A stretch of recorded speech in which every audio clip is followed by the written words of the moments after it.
Hello everyone, this is Tilla from Perfect Pronunciation Academy, and it's been some time since I recorded because I've been unwell, so I hope you didn't miss me too much. Kidding. Now, I thought I will speak today about when does accent training or when does pronunciation training, when does it not work? I've been asked this question a few times as well, like, accent training, English pronunciation, I can learn all of that, but does it work? And I thought to myself, of course it works, but there are some times when accent training or English pronunciation training does not work. And there's 5 points when it doesn't work. What are they, you may ask? Number 1 is if you've got a really fast rate of speech. Now, a lot of people speak fast in their native languages. I am one of them. I do speak really quite fast. And when speaking English, I have made a conscious effort to slow down, to be understood, to be more enunciated, so that people can follow me and understand what I'm saying. So if you're a person and you speak English and another language, or whatever languages you speak them really quite fast, and you have an accent which is quite different to everybody else around you, and you speak English, then you might have a little bit of trouble trying to be understood by them. And even if you do accent training on top of that, the speed of your speech will be a hindrance. So I hope I got the message out and clear. So we also tend to do this when we are unsure of what to say, or we don't want to be heard. So think of a situation when you've heard this word and a couple of phrases and you don't know how to say them, and it's a different language you're learning. You'd speak really quite fast so that no one understands you, and you speed up so that they will just be like, what did he just say? So if you have a tendency to do that, that's really not going to help you with being understood or with your accent training. So please do not do that. However, if you do have a problem slowing down your speech genuinely, come talk to me. Send me an email and we can figure it out. So number 1 point, if you have a really fast rate of speaking,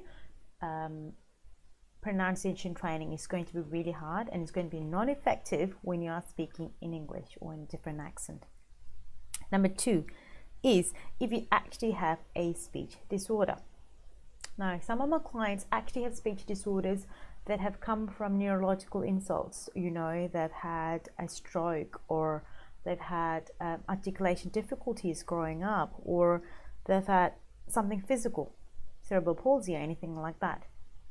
Anything medical that has influenced your speech and your pronunciation, so that is a different matter altogether. So if your speech is unclear because of that, I don't think accent training would work very well for you. You'd just be better off training on how to say specific sounds clearly, so you get your message out a lot more clearer. Okay, this also applies to if you've got a stuttering or a lisp, excessive nasality, all those kinds of things with your voice. You might want to consider working with a speech therapist and working on these concerns, like if you've got a lisp, if you've got a stutter, if you've got excessive nasality, or if you just speak quite unclearly. Work on these first before you work on your accent reduction. Okay. Number 3. When does accent training not work? It doesn't work when you have a hearing loss. It's as simple as that.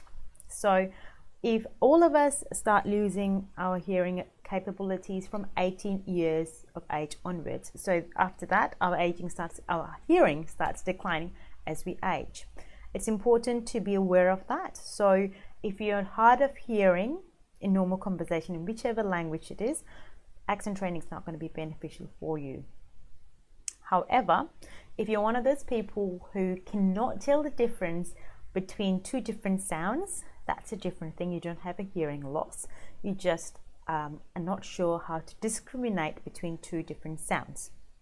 Okay, all of us when we're growing up, we're used to one speech sound system. If you grow up hearing just Mandarin or Korean, your speech sound system is very used to your Mandarin sounds or your Mandarin sounds, but in English it's a completely different speech sound system. You know, you have different intonation, different speech sounds, different different ways of saying the word.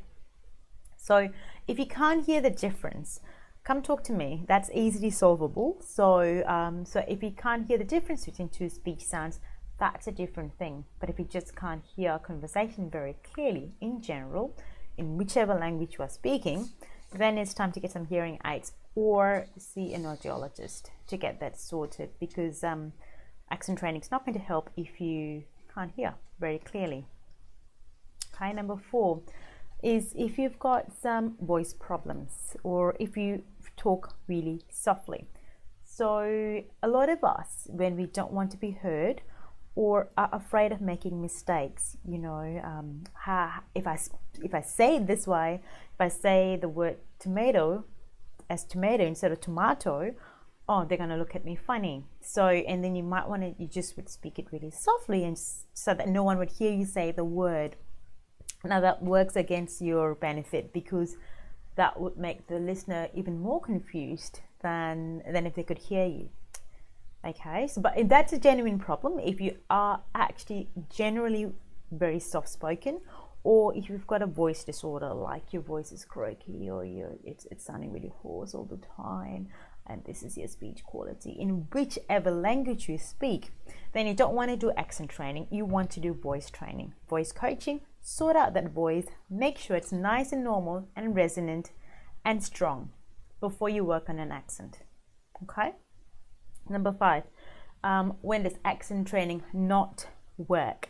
It doesn't work when people have had a very long day or strong emotions. Strong emotions meaning anything positive and anything negative. So if there's a lot of stress in your life, a lot of sadness, a lot of anger, a lot of anything, a lot of happiness as well, a lot of joy, you know, you revert back to your native accent when there is a surge of strong emotions. That's very interesting, isn't it? So I guess, you know, your emotions play a very strong part to your language and to your culture and to you as a person and to your voice. So whenever you've had a really long day, or you're submersed in an environment with similar language people, right? Let's just say you're from Vietnam and you speak Vietnamese and as a native language, and you have lots of Vietnamese, you would say, you go to Vietnam for a holiday or something. Actually, that happens to me in Singapore. When I go to Singapore for a holiday, I have a very Singaporean accent, right? And I come back to Australia, I find it a bit harder to shake it off, and then takes me like a day or a couple of hours, and then I'm back to my neutral accent. So if you've gone to a native place with native background, or if you've had a really long fatiguing day, or just a huge play of emotions, you know, anger, sadness, real joy, anything strong emotions, your voice and your accent would revert back to their originality. Not to worry, they'll come back once you get back to normal energy levels and once you focus on what you're saying. So it's not going to disappear. So five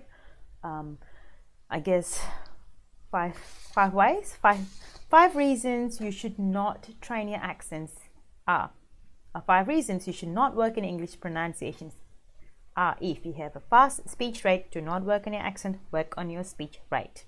Number 2, if you actually have a speech difficulty, you have a stutter, you have a lisp, you have anything neurological related to your speech, do not work on your accent, work on your speech sounds. If you've got a hearing loss, work on your hearing, see an audiologist, do not bother with accent reduction at all.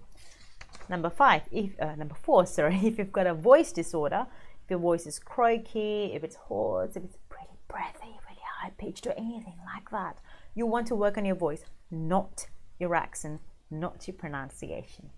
And number 5, if you've had a really long day, or if you've got lots of stuff going on actually in your life, you know, lots of work, lots of stress, lots of emotions that are just not baseline, but just higher than baseline or lower than baseline, be aware that your accent reduction training is not going to be that effective, and you have to work a lot harder to sound neutral or whatever you want to sound like.